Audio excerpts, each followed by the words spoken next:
Aydayım yarım hani gidilemen şemşat şani yarımı alıp elin kıynaman fiyani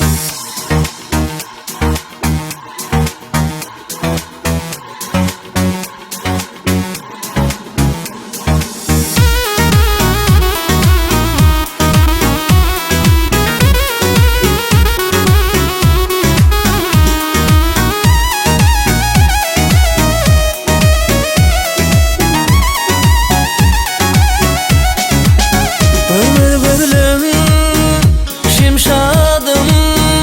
min bir şerefi vimsizin soruyan baktım nerede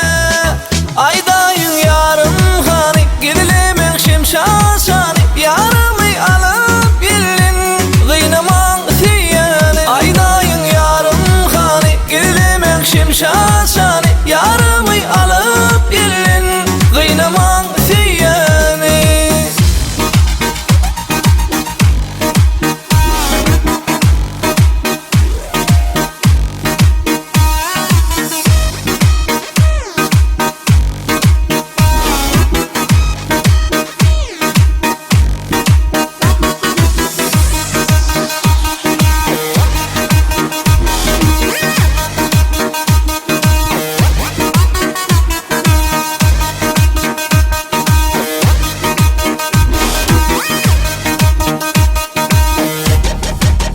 Eşitip meni